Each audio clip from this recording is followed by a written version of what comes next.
Bienvenidas, bienvenidos a un nuevo capítulo con Ojo Clínico, este espacio que hacemos todas las semanas en Uchile TV. Hoy día estamos con un capítulo especial, es el último de esta temporada, ¿cierto? Porque al igual que muchas chilenas y muchos chilenos también nos vamos a ir de vacaciones, nos vamos a reencontrar, esperamos, ¿cierto?, durante el mes de marzo. En el programa del día de hoy vamos a estar hablando de dos temáticas. Por una parte, como siempre, abordando la pandemia, lo último que ha ocurrido con la pandemia en nuestro país, preocupación obviamente por el aumento sostenido de casos, en promedio 14.000 casos diarios de COVID-19 relacionados, ¿cierto?, a la variante Omicron. También vamos a estar analizando, conversando sobre un estudio bien relevante que tiene que ver con el cáncer colorectal.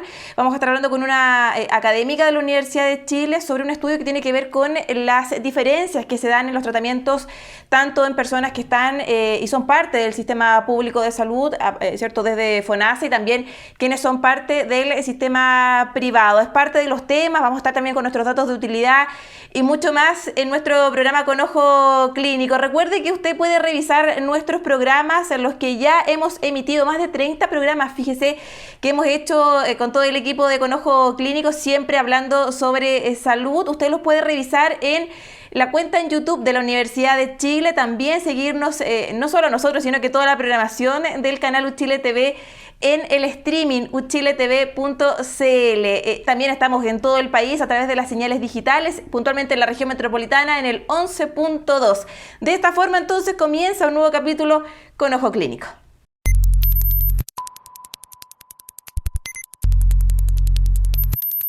Y antes de iniciar nuestra sección Ojo con la Pandemia, antes de comenzar esta conversación, ¿cierto?, con el especialista que vamos a estar hablando en un ratito más, queremos invitarlos a que revisemos la nota que toda la semana nos prepara Aldo Vidal con las novedades en torno a la pandemia del coronavirus en nuestro país, los anuncios que se hicieron de parte del Ministerio de Salud, también la compra de 2 millones de dosis de la vacuna Moderna para reforzar también la campaña de vacunación, el plan de vacunación y las dosis de refuerzo. La preocupación por el aumento de las cifras dado la variante Omicron. De eso y más nos cuenta a esta hora el periodista Aldo Vidal.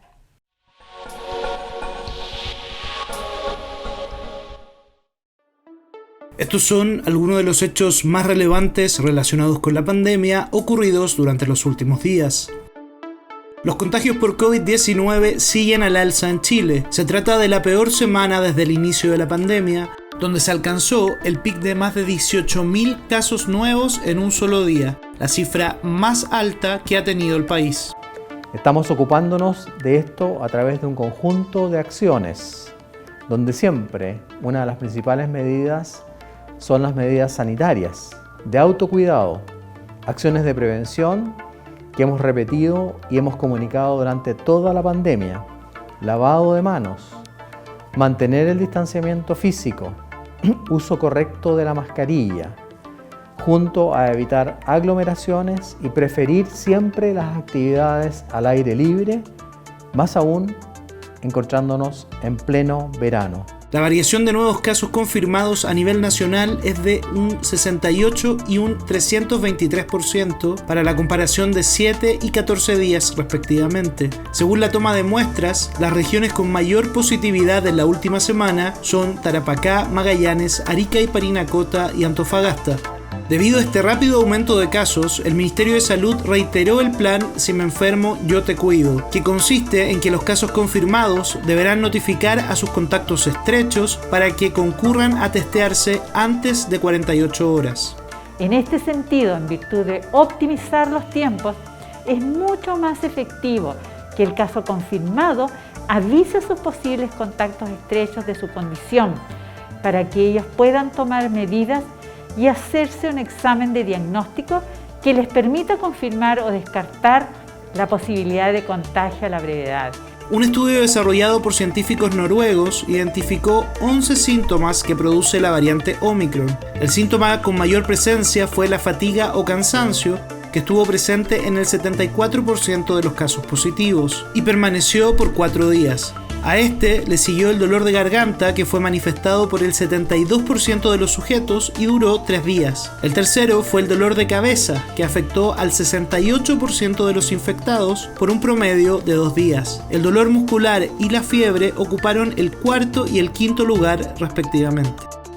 Chile anunció la compra de 2 millones de vacunas del laboratorio Moderna. El acuerdo está sujeto a la aprobación por parte del ISP y las inyecciones serán parte de la campaña de dosis de refuerzo. Además, el gobierno anunció que a partir de este lunes 31 de enero comenzará la vacunación de la cuarta dosis en los establecimientos de larga estadía para adultos mayores. 50 comunas retrocedieron de fase en el plan paso a paso. Así, a partir del miércoles 26 de enero a las 5 de la mañana, en la región de Magallanes, las comunas de Punta Arenas y Natales retrocedieron a fase de transición.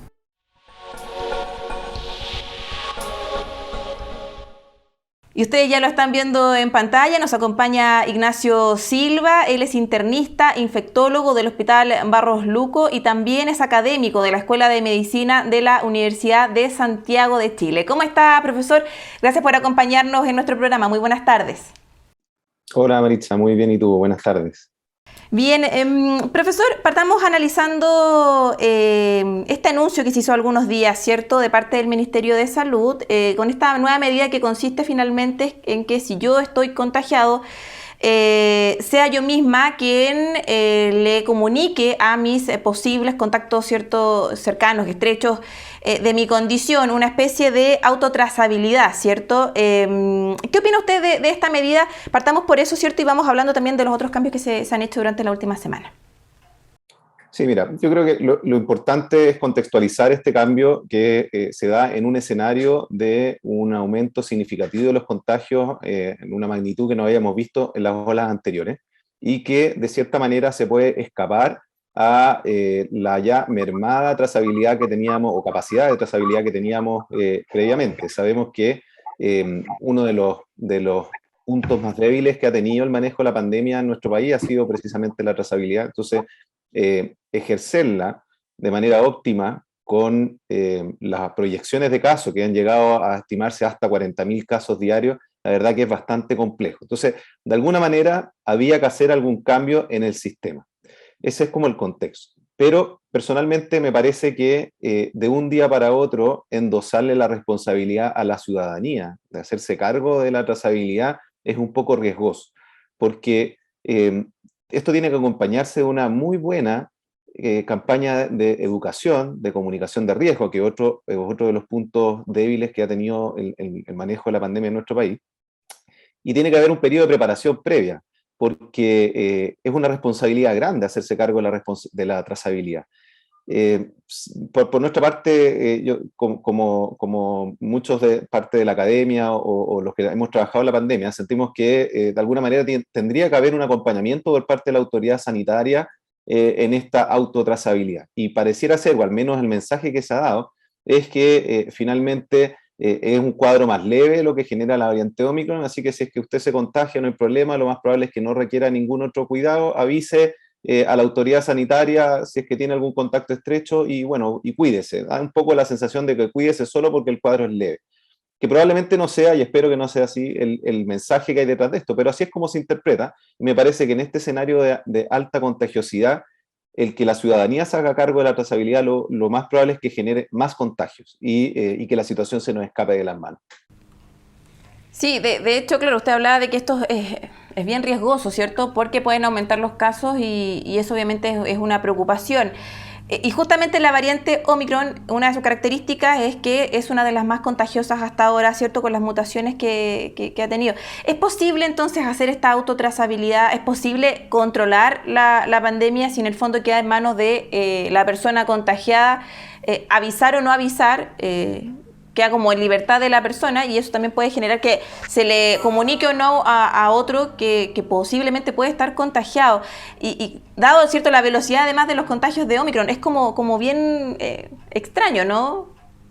Claro, suena un poco contradictorio. Yo insisto en lo que decía primero, que igual esto es una de las estrategias de trazabilidad en escenarios de alta contagiosidad, focalizar la trazabilidad en grupos de mayor riesgo, en lugares de hacinamiento, cárceles, hogares de ancianos, centros de salud.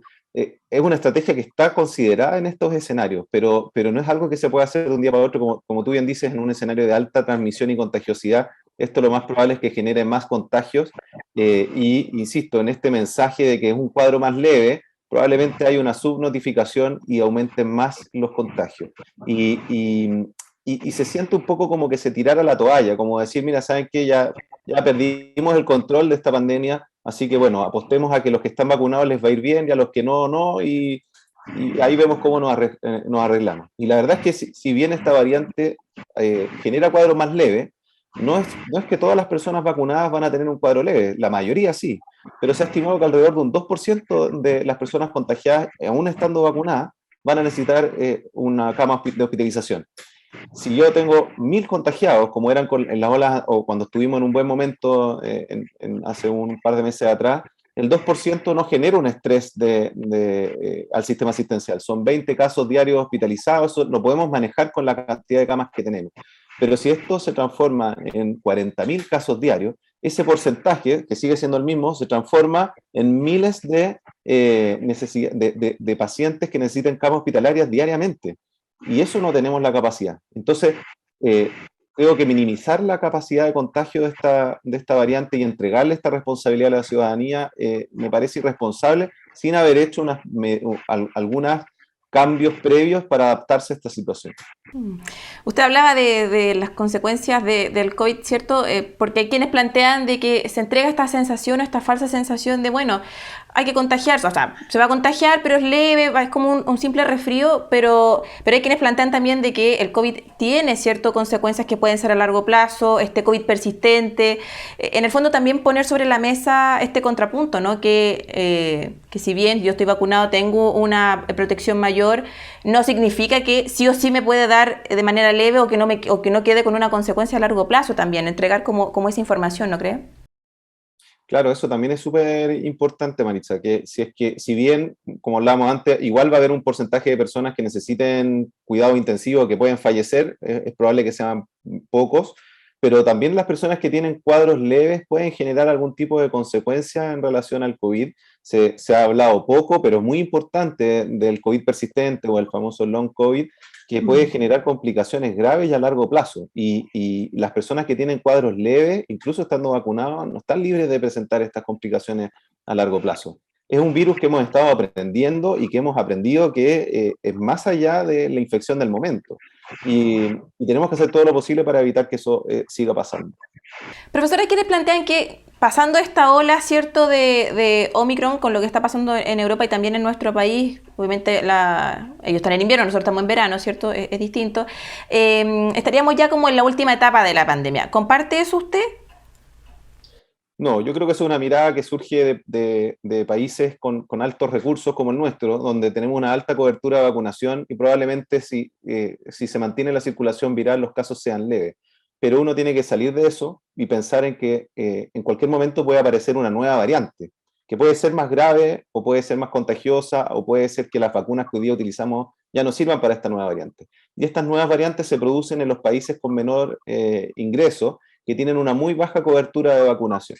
Y por lo tanto, mientras estos países no logren una alta cobertura de vacunación, la probabilidad de que venga una nueva variante con estas características que pueden ser peores que Omicron es alta. Y por lo tanto, por muy tranquilos que estemos nosotros hoy día, mañana el escenario puede ser distinto. Entonces, no podemos hablar de un control de la pandemia hasta que no logremos una amplia vacunación a nivel mundial. Y para eso falta todavía.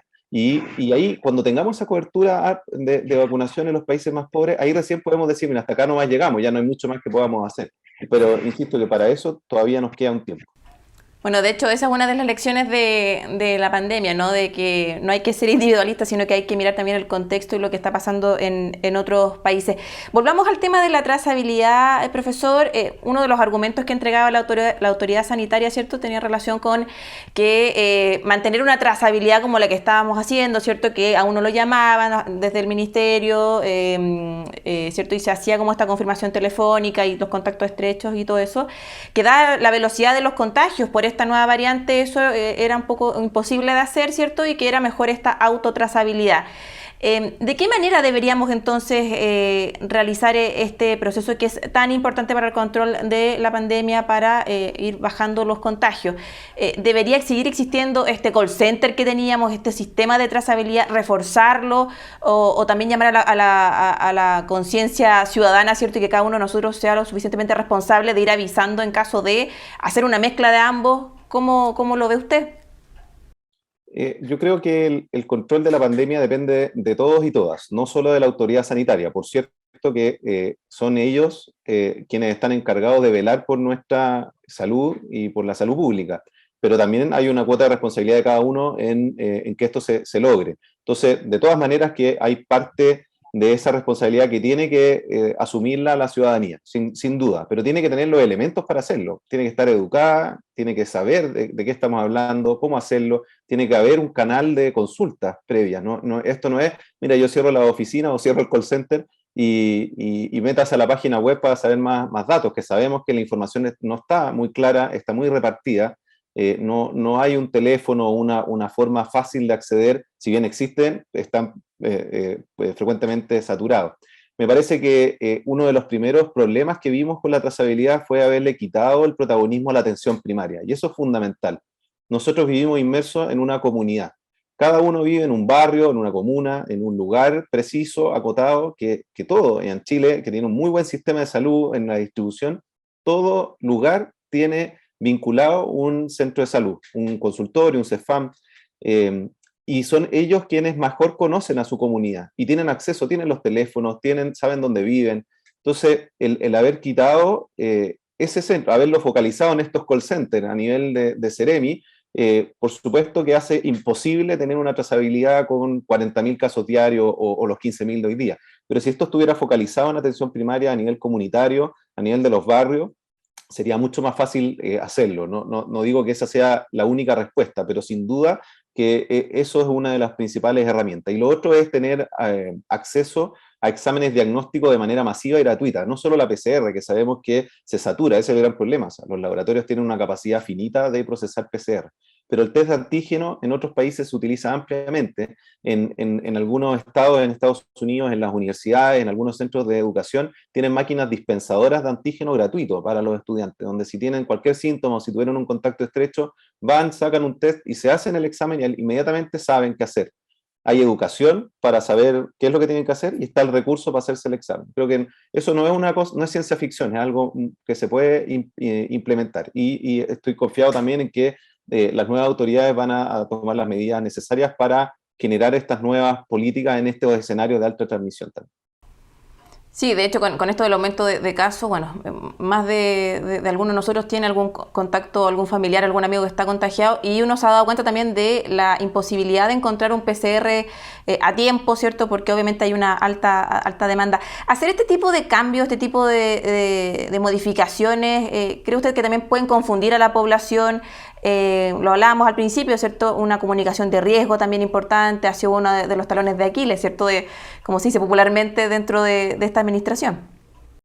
Sí, seguro que sí. Como conversábamos, creo que esto tiene que, si bien está justificado, insisto, esto no es una locura lo que están haciendo como concepto. Lo que pasa es que esto no se puede anunciar de un día para otro. Tiene que haber habido previamente un proceso de adaptación del sistema, de educación, de tener todos los recursos a la mano para que la ciudadanía se haga cargo. Está bien, nos hacemos cargo, pero ¿cómo? ¿Qué hacemos? Y eso la mayoría de las personas no sabe qué hacer. A mí me pasa, yo como infectólogo, desde mi círculo de familiares, conocidos, amigos, todo el día, hace 2 años, recibo alguna consulta en relación a la trazabilidad. O sea, oye, fui en contacto estrecho, ¿qué hago? Me hago una PCR, me hago un antígeno, tengo que hacer aislamiento, ¿cuántos días? Y después de 2 años o más de pandemia, siguen siendo las mismas preguntas. O sea, claramente hay un problema de comunicación que hemos tratado de solucionar en estos años, pero que no lo hemos logrado. Entonces, de un día para otro, confiar en que todas las personas lo van a hacer de la mejor manera, me parece que es un riesgo muy grande. Bueno, y es parte también del objetivo de espacios como este, ¿no? Con Ojo Clínico, y aprovechando eso que señalaba usted, vamos aclarando también algunas dudas que pueden tener quienes nos están viendo a esta hora. Por ejemplo, si me llaman y me dicen, no sé, mi hermana, o me llaman, ¿cierto?, de algún compañero de trabajo, que posiblemente soy contacto estrecho, ¿qué es lo primero que tengo que hacer? Lo primero que hay que hacer es dentro de lo posible, aislarse, tomar todas las medidas para evitar exponer a otras personas, porque tal vez yo ya me contagié, no tengo cómo saberlo porque hay un periodo sin síntomas donde yo puedo estar contagiado y estar contagiando a otros. Entonces lo primero es tomar todas las medidas para aislarme. Y eso ya es uno de los primeros problemas que genera estas nuevas definiciones, porque no hay ninguna garantía ni protección para poder aislarme, porque no hay licencia que me cubra nada. Entonces, acá tiene que haber una buena comunicación y también una buena disposición con los empleadores, porque esa persona se tiene que aislar y ojalá después de 2 o 3 días hacerse un examen, ojalá una PCR si es que está disponible y si no un antígeno. Si ese antígeno o PCR resulta negativo, no significa que ya esté libre del COVID. Todavía puede haber un periodo en el que lo puede desarrollar. La idea es que si tiene las posibilidades de quedarse en la casa durante al menos 7 días, que lo haga. Eso es lo óptimo. Pero la nueva normativa eso no lo cubre, así que es muy probable que algunas personas igualmente tengan que ir a trabajar.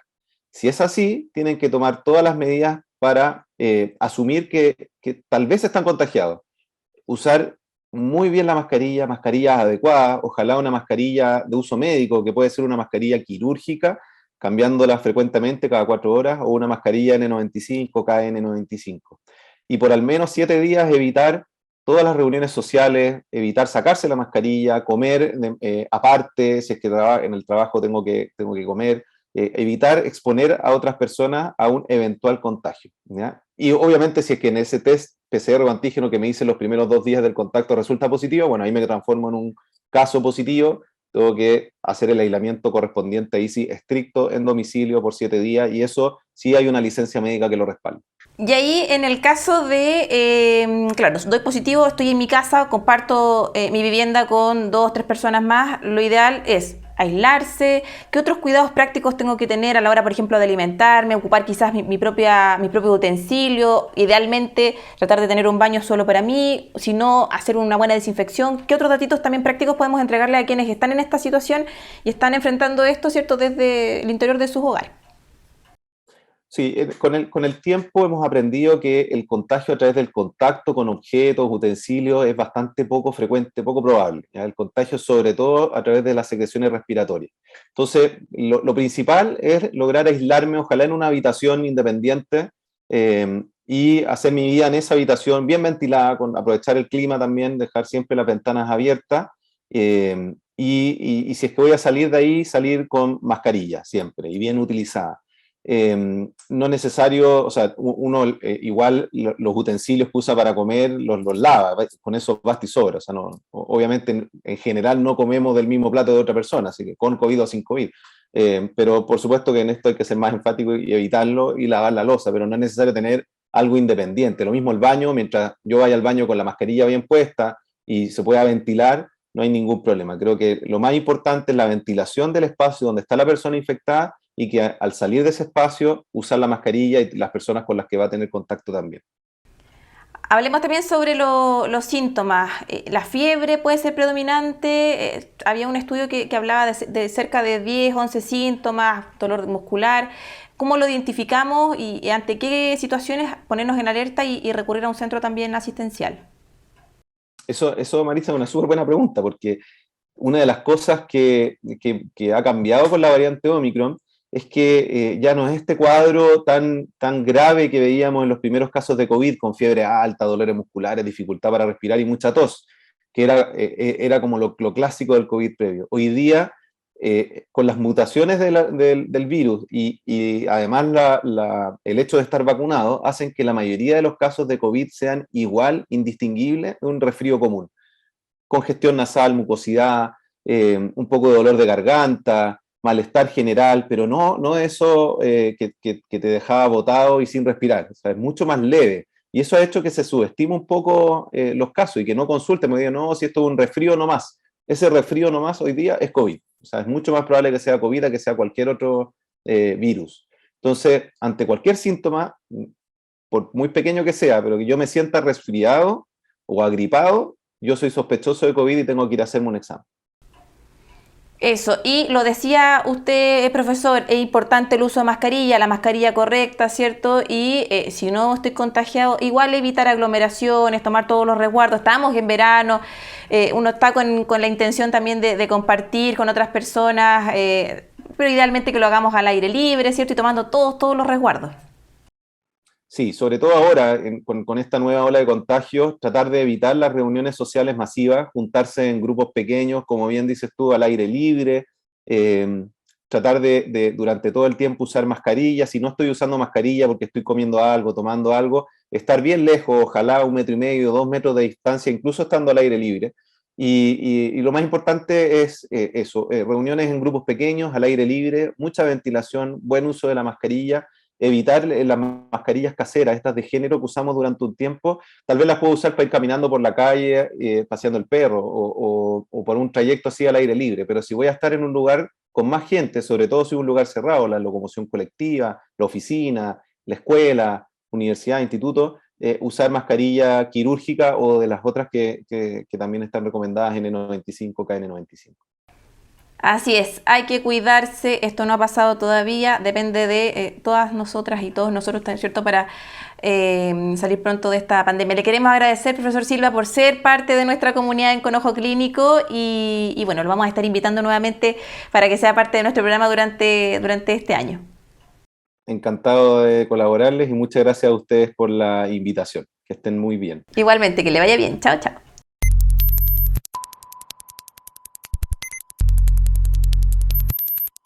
Y con Ojo de Especialista hemos estado dedicados en las últimas semanas a hablar sobre los cuidados de la piel.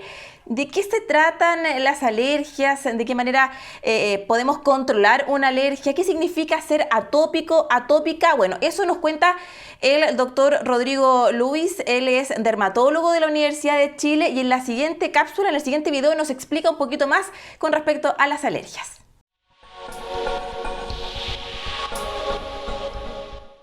Las alergias son un tremendo tema. Ya, en general, cuando uno está hablando de un paciente alérgico, atópico, es un término que tal vez vas a haber escuchado, nos estamos refiriendo a una persona que es hiperreactiva. Su cuerpo tiene un sistema inmunológico que va a reaccionar mucho.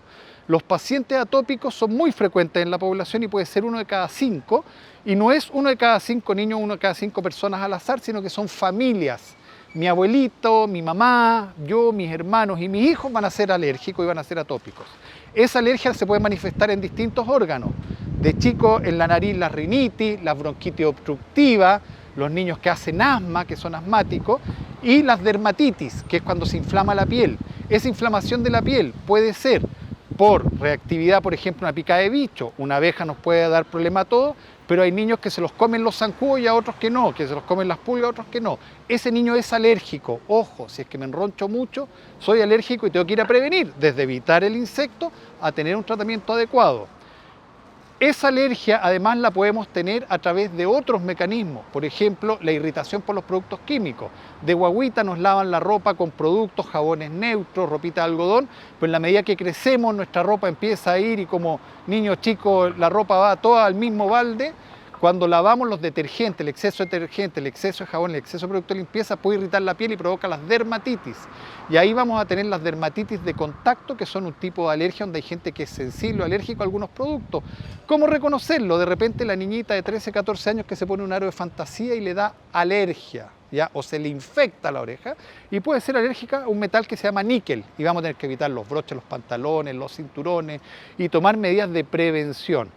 Entonces, recordar que la alergia es un contexto global en la persona, frecuente, un 20% de la población, generalmente en familias. Entonces, si mi mamá es alérgica, yo soy alérgico, mis hermanos son alérgicos, tengo que poner atención en mi hijo y estar atento, y tal vez una consulta adecuada con el pediatra, con el dermatólogo, con el otorrino, nos va a ayudar a tener una vida más plena y ser más felices viviendo con este medio ambiente y toda esta vegetación que es bonita, pero nos puede dar alergia.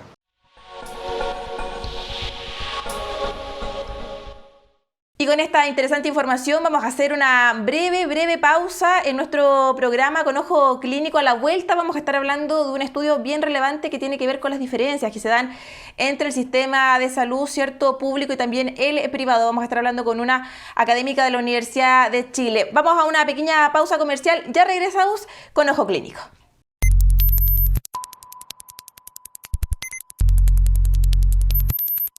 Ya estamos de vuelta en nuestro programa, el último de esta temporada. Vamos a tener unas merecidas vacaciones también con todo el equipo de Con Ojo Clínico, pero nos vamos a reencontrar durante el mes de marzo. Antes de iniciar la conversación en esta segunda parte del programa, los queremos invitar a revisar una nota que nos introduce a este tema preparada por Francisco Contreras.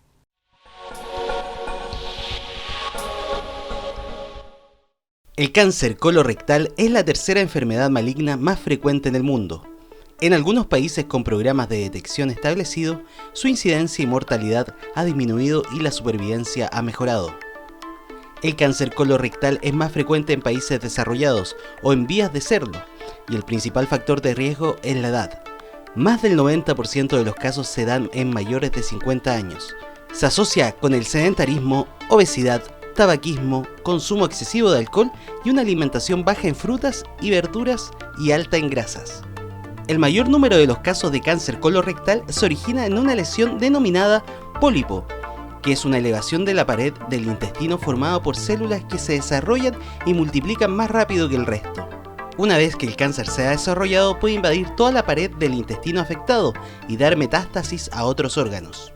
Los principales síntomas de cáncer colorectal son cambio en el hábito defecatorio, sangre en las heces, dolor o molestia abdominal y baja de peso sin causa aparente.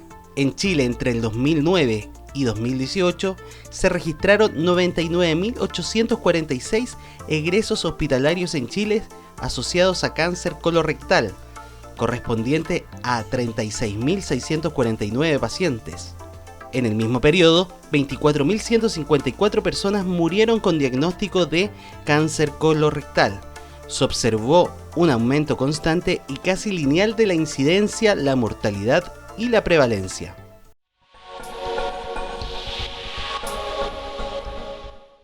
Y después de esa nota introductoria que nos preparó Francisco Contreras, está junto a nosotras y a nosotros, ¿cierto?, la profesora Susana Montchain. Ella es profesora asociada de Ingeniería Industrial de la Universidad de Chile, investigadora del Instituto Sistemas Complejos de Ingeniería, el ISI, también magíster en Ingeniería Industrial y doctorada en Investigación de Operaciones del Instituto de Tecnología de Massachusetts. ¿Cómo está, profesora? Muchísimas gracias por acompañarnos. Hola Maritza, muchas gracias por la invitación. Profesora, hablemos primero de este estudio que ustedes prepararon, hicieron, ¿cierto? ¿Cómo nace esta idea de ver la relación, ¿cierto?, entre el GES, el tratamiento del cáncer colorectal, ¿cierto? Partamos por lo más básico. ¿Cómo es que ustedes inician este trabajo, ¿cierto?, que no solo de la Universidad de Chile, sino que también colaboran otros académicos de otras unidades? Claro, lo bonito de este trabajo justamente que hemos empezado a trabajar ya hace más de un año con un trabajo multidisciplinario de profesores que somos de Ingeniería Industrial de la Universidad de Chile, con profesores de la Facultad de Medicina, en particular el doctor Soltanberger, que es el líder del proyecto desde el área de medicina, que es profesor titular, y además él trabaja en el Hospital JJ Aguirre. Mira, por esas cosas circunstanciales de la vida nos conocimos. Yo estaba muy interesada hace muchos años ya trabajando en temas de salud, salud pública, epidemiología, desde el punto de vista de la ingeniería, y él muy preocupado por el cáncer colorectal, por las tendencias que se han visto, que ha aumentado la incidencia, que en los casos nuevos por 100.000 habitantes en Chile y en todo el mundo. Entonces, nos planteamos la pregunta de, bueno, en Chile... Mira, tenemos varias preguntas de investigación, pero lo que concierne a esta entrevista nos planteamos la pregunta, ¿qué resultados ha tenido el GES? Porque el GES partió como 25 patologías en el año 2005 y ya vamos en 85 patologías incluidas. El cáncer colorectal se incluyó el año 2014 y dijimos, bueno, ¿cuál es el impacto que ha tenido el GES desde el punto de vista de indicadores de la salud de los pacientes? El GES ofrece a los pacientes garantías. Una de las que es muy importante es la garantía de oportunidad, que es yo tengo síntomas, me siento mal, voy al doctor y si es, entonces me garantizan que voy a tener un diagnóstico en un máximo de 45 días. Si es que un cáncer, me garantizan que voy a tener una etapificación, que es cuán avanzado está mi cáncer en otros 45 días. Y después de eso, el GES te garantiza que en 30 días vas a iniciar tu tratamiento contra la enfermedad. Y nosotros fuimos más allá, porque esos son indicadores más bien como de gestión. de, ok, vamos a cumplir estos plazos, nosotros dijimos, bueno, ¿cuál es el impacto real que ha tenido en la salud de los pacientes? Y en la salud de los pacientes un indicador clave es desde el momento que me diagnostican cuál es lo que se llama tasa de sobrevida, cuál es la probabilidad con el tratamiento adecuado, idealmente el mejor disponible, cuál es la probabilidad que un paciente esté vivo al año, por ejemplo, y típicamente a los 5 años. ¿Eso realmente ha mejorado o no con la introducción del plan GES? Entonces, así nació el estudio.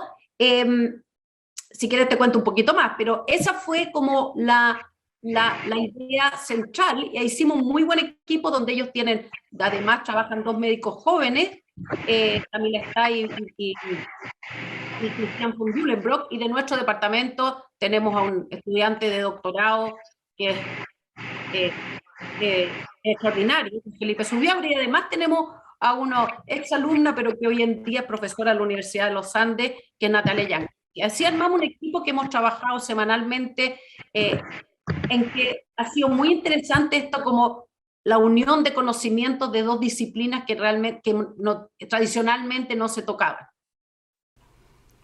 Sí, de hecho, revisando usted lo comentaba, hay ciertos académicos, participantes de la Universidad de Chile, de la Universidad de los Andes también, de la Universidad de Chile, ¿cierto? Lo decíamos del ICI, eso es lo que quería mencionar, el ICI, ¿cierto? También parte de nuestro plantel. Hablemos de los resultados, profesora, de este estudio, ¿cierto? Yo, viendo acá la información, dice, comillas, dentro de los resultados encontramos notables diferencias, tanto incidencia como en mortalidad y sobrevida entre los pacientes afiliados a diferentes sistemas de salud. ¿Cuáles son esos resultados? ¿Cuál es la diferencia notable que hay entre alguien que se atiende por FONASA, ¿cierto? Y alguien que lo hace a través del sistema privado? Claro. Mira, eso es uno de los resultados que nos sorprendió más. Bueno, primero, antes de entrar en ese resultado, la primera sorpresa que nos encontramos es que en Chile no hay datos nacionales, registros nacionales del cáncer. O sea, no hay contabilidad a nivel nacional de cuántos nuevos cánceres en cada uno de los distintos cánceres se producen al año en el país. Entonces, mucha información, esto hubo un registro pero regional de 4 zonas del país nomás hasta el 2012. Entonces, muchas de las, cuántos casos nuevos hay, son proyecciones de estos datos que datan del 2012 y además son extrapolaciones de otras regiones, de Antofagasta, de la región de Los Ríos, que no necesariamente es lo que pasa en la región metropolitana o lo que pasa en Punta Arenas. Esto es porque comemos distinto, porque la parte étnica es distinta y por lo tanto no necesariamente son estos datos válidos en otras regiones. Entonces partimos nosotros por hacer un trabajo ahí donde nuestro Felipe, nuestro alumno de doctorado, es un trabajo de joyería, tomando los datos públicos que tiene el DEIS, que es el Departamento de Estadística del MinSal, que son los egresos hospitalarios. Y los egresos hospitalarios en Chile es para cada paciente que estuvo hospitalizado en el sector público-privado, queda un registro que tiene el MinSal, donde dice datos del paciente, el hospital o clínica donde se atendió, el diagnóstico, etc. A partir de eso, y no los quiero latear con eso, pero a partir de eso pudimos reconstruir qué ha pasado en Chile con el cáncer colorectal. ¿Cuántos nuevos casos hemos tenido por año? Pero además por sexo, además por lo que nos llamó mucho la atención, con los resultados lo pudimos distinguir también entre FONASA e ISAPRE. Y uno de los resultados más sorprendentes, porque acuérdense, entre paréntesis, que el plan GES, originalmente es conocido como AUGE, entre la principal razón de por qué se creó este plan era para disminuir la desigualdad en atención de salud entre los ciudadanos, entre los chilenos, en particular entre los que están entre FONASA y ISAPRE. O sea, la gente que está en FONASA tradicionalmente se atiende en los hospitales públicos y entonces la idea era como por igualar por lo menos, ya que no habían recursos para hacerlo en todas las áreas de la salud, se fueron eligiendo estas patologías que se incluyeron en el plan GES, que decían, mira, por lo menos en esta pongamos recursos y se van a atender a todos los chilenos igual.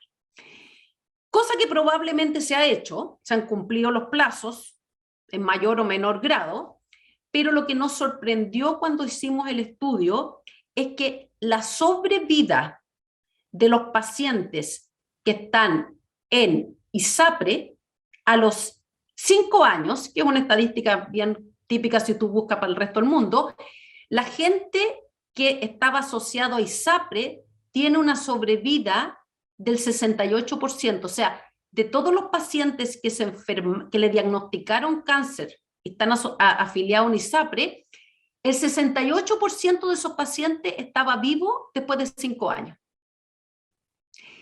Cuando analizamos lo mismo para los pacientes de FONASA, nos encontramos con la cruda realidad que de los pacientes de FONASA, en promedio, porque en FONASA, acuérdate que también puede estar en FONASA A, B, C, D, depende del ingreso de la persona, pero en promedio la sobrevida a los 5 años cae a 47%. O sea, solo un 47% está vivo después de 5 años. Hay una diferencia de un 20%, más de un 20% en la sobrevida a 5 años si tú estás en ISAPRE y en FONASA. Profesora. ¿Sí? Sí, y esto además también hay un tema territorial. Estas cifras van variando si estoy en la región metropolitana, que es obviamente más céntrico, tenemos mayores posibilidades de atendernos a lo que pueda pasar en Arica o en Puchuncaví. Exacto, también hay diferencias regionales. Ahora, lo importante de esto es que esta diferencia entre FONASA y ISAPRE no significa que no se esté cumpliendo los plazos del plan GES.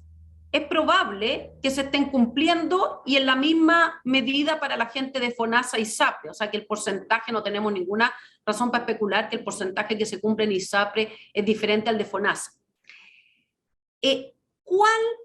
Hay varias hipótesis por qué hay esta gran diferencia. A ver, la primera cosa es que el GES no ha reducido esta desigualdad, o sea, a la gente del ISAPRE le va mucho mejor.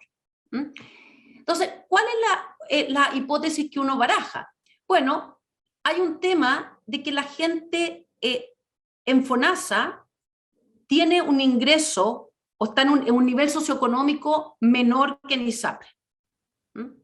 Eso implica que son dos grupos de personas distintas y por lo tanto pueden venir con comorbilidades, o sea, enfermedades previas distintas, o pueden, por ejemplo, la obesidad puede ser distinta, que es un factor de riesgo alto.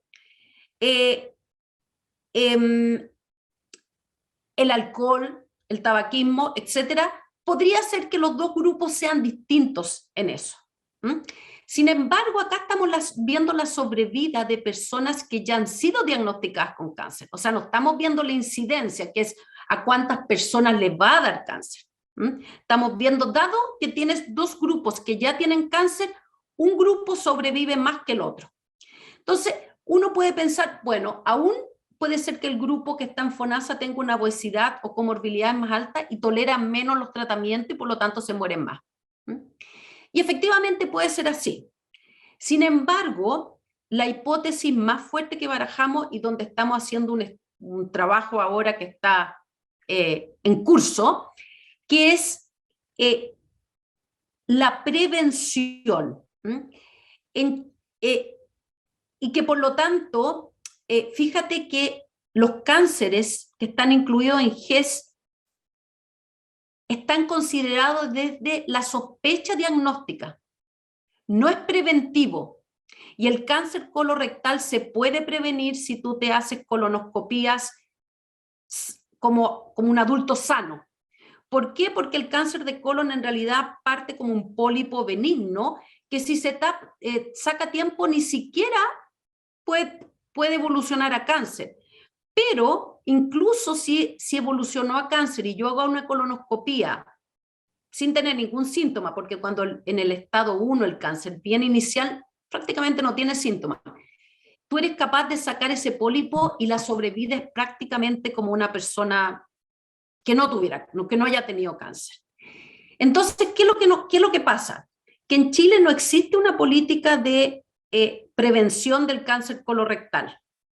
O sea, que te inviten a hacerte colonoscopía, pero no solamente que te inviten, que haya un seguimiento, que te digan a qué edad corresponde, como lo es, por ejemplo, en Estados Unidos, que se acaba de cambiar de los 50 a los 45 años la primera colonoscopía, pero que es política pública. En Chile no existe. Pero ¿qué pasa? Que la gente en el sector privado sí tiene más recursos.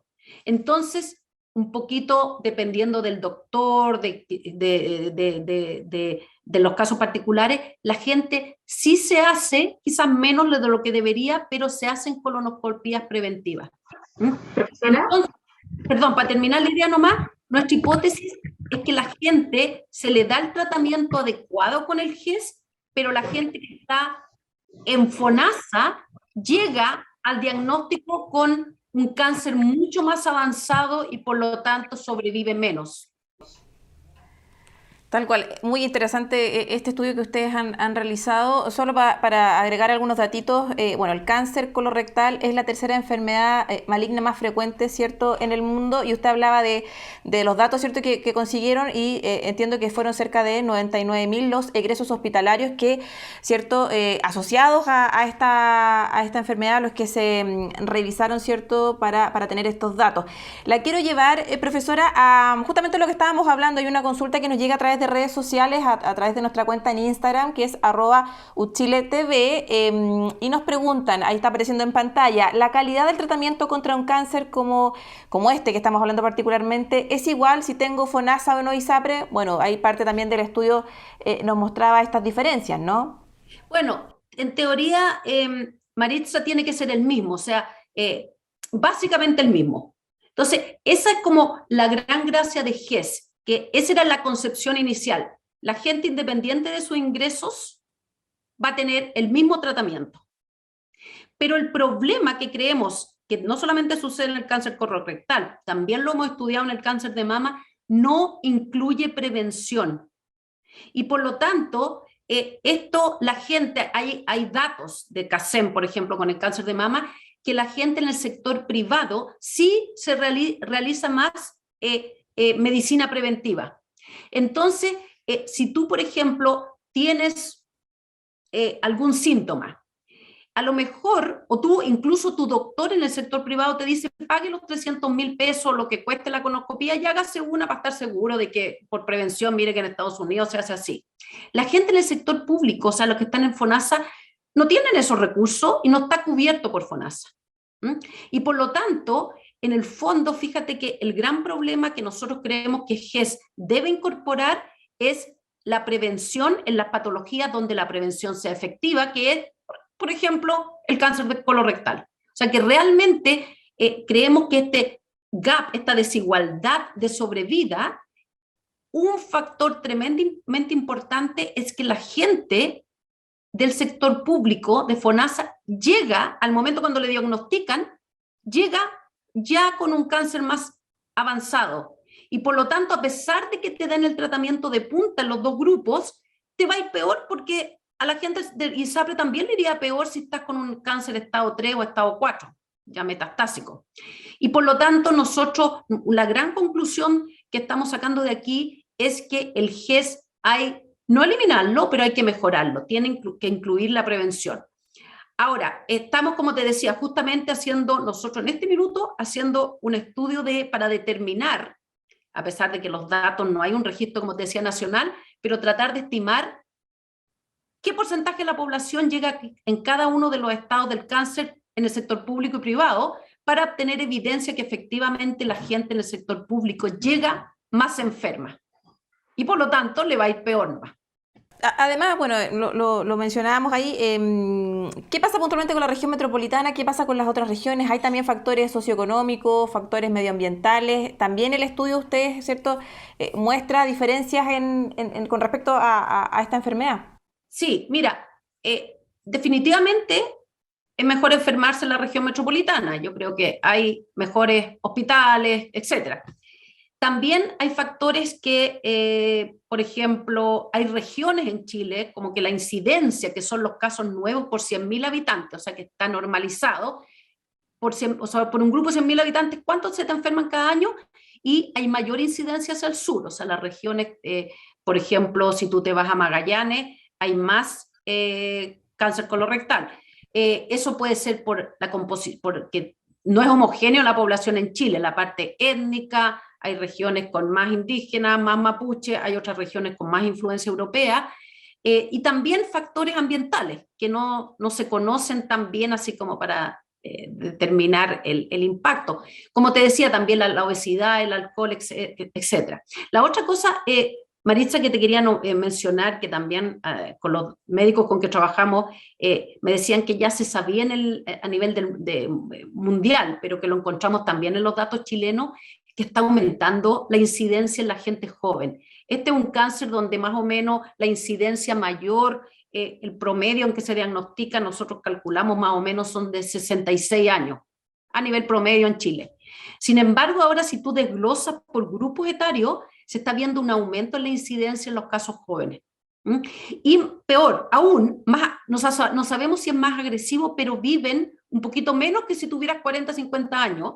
Y nosotros también ahí la hipótesis es que puede ser que sea más agresivo, pero también puede ser que todavía los médicos no están acostumbrados a ver cáncer en gente joven. Y por lo tanto, cuando llega alguien con síntomas, no lo manda a hacerse una colonoscopía, dice, lo más probable que sea... a lo mejor está tomando mucho, la comida que come, la comida chatarra, o colon irritable, pero esto vamos a tener que tomar conciencia que está creciendo este cáncer en la población joven y por lo tanto, cuando hayan síntomas, no pensar que esto es muy raro que le dé a los jóvenes. Entonces también ese fue otro dato interesante. No vimos grandes diferencias entre hombres y mujeres, sí, más o menos nos afecta lo mismo. Ahora, lo otro, Maritza, es que quizás que es penoso también, tú sabes que el ISAPRE tiene distintos tramos. El D es para la gente con más ingreso y va bajando hasta el tramo A, donde incluso tienes indigente. Y la esperanza de vida o la sobrevida crece también con el tramo. O sea, les va mucho peor a la gente, por ejemplo, los que están en el tramo A, solo un 39% está vivo después de 5 años, en el tramo D un 54% está vivo. Así que parece que la parte económica, que refleja muchas otras cosas, está influyendo en cómo nos va en este cáncer en particular. En honor al tiempo, profesora, son muchas las preguntas que nos quedan, pero poquito tiempo nos queda, ¿cierto?, para seguir analizando esto que grafica muy bien, ¿cierto?, las diferencias que todavía hoy día tenemos frente a una enfermedad como el colon irritable, el cáncer, de colon rectal. Sí, colon rectal. Profesora, dos cosas. Primero, hablamos de los jóvenes, bueno, la importancia de la prevención, ¿cierto?, de realizarnos chequeos. Lo estamos viendo en base a sus resultados también, no porque sea joven no tengo posibilidad de tener una enfermedad como esta, ¿cierto? Y también con mayor razón si ya voy avanzando en el tramo de edad. Y lo segundo, ¿por qué elegir en particular esta enfermedad? Mira, esto la verdad es que estamos trabajando en varias otras. En cáncer de mama observamos un comportamiento más o menos parecido, lamentablemente. A pesar de que ahí la prevención es básicamente las... mamografías, que son muchísimo más baratos, igual estadísticas de la CACEN del año 2017 te muestran que las mujeres en FONASA se hacen mucho menos mamografías preventivas que las mujeres en ISAPRE.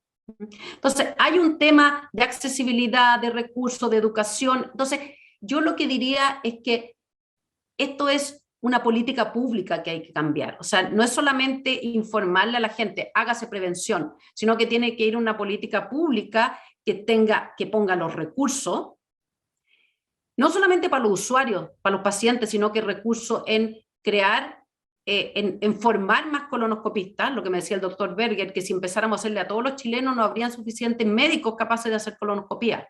Comprar el equipamiento necesario, hay que comprar estas máquinas para poder hacerlas, y como se hace en otros países, una verdadera política pública de prevención. Tú tienes que tener un catastro de los pacientes, informarles, ya sea llamándolos, mandándoles un mensaje de texto, algún incentivo. Por ejemplo, en Inglaterra, las mujeres, o sea, un empleador no te puede contratar si tú no tienes tus exámenes, por ejemplo, ginecológicos al día. Entonces, es un incentivo para que las mujeres se lo hagan. Entonces, una política pública no basta decir, mire, usted debería hacerse una colonoscopía a los 50 años y después cada 10 años. Eso no basta, porque a lo mejor no hay educación, la gente no sabe cómo hacerlo, a lo mejor piden hora y no hay hora, y lo más importante, a lo mejor no hay plata. O sea, la gente, si tú le dices hagas un examen que vale 300.000 pesos, 200.000 pesos, a lo mejor no hay recursos para hacerlo. Entonces esto tiene que venir creo yo, desde el Ministerio de Salud, incorporar esto, porque, como te digo, la conclusión más terrible es que el GES no ha disminuido esta brecha en cómo nos va al final del día si tú estás en un sistema ISAPRE. O sea, no es el ISAPRE per se, sino que es, como te digo, que en uno, que sigue siendo la prevención lo más importante, y la gente en ISAPRE sí tiene recursos para hacerse algo, tampoco se hace mucho, pero más que en el sector público. Me quedo con esto último que señalaba, profesora, ¿cierto? La importancia de tener una política pública robusta, que entregue recursos y que prepare especialistas, no solo en esta área, sino que también hemos visto que hay otras patologías que también se necesitan, ¿cierto? Tener médicos especialistas y entregar también infraestructura necesaria para poder ayudar en el caso de estos tratamientos, y no solo en la región metropolitana, que está todo tan centralizado, sino que a lo largo de nuestro país. Le queremos agradecer por esta entrevista, por todos estos datos. Esta información, ¿dónde la podemos encontrar? Si hay alguien que nos está viendo y quiere tener más detalles, profesora, quizás en la página del ICSI, ¿dónde podemos encontrar esta información? Mira, no la hemos subido a la página del ICSI, pero lo haremos a la brevedad. Tenemos un paper que está en vías de publicación y les voy a mandar el link donde se puede leer el paper, así que te lo mando para que lo dejes por ahí. Eso, lo vamos ahí también a entregar, ¿cierto? Como información a través de nuestras redes sociales, que es parte también del objetivo de nuestro programa, entregar contenido e información, porque es bien, bien importante, sobre todo estos datos que son bien relevantes y que ustedes obtuvieron. Profesora, muchísimas gracias por conversar con nosotros, que le vaya muy bien. Gracias a ti, Maritza. Hasta luego.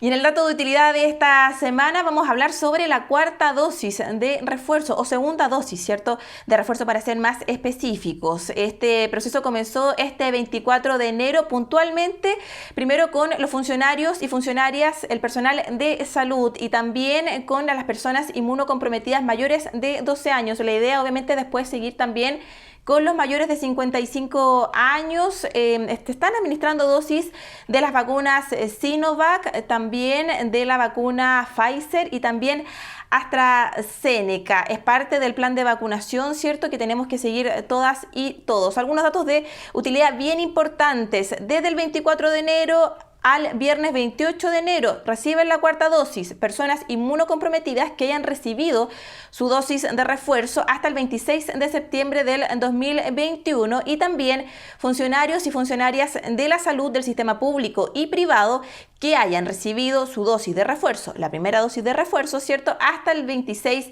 de septiembre de 2021. Ese es el dato de utilidad que compartimos con todas ustedes y todos ustedes en Con Ojo Clínico.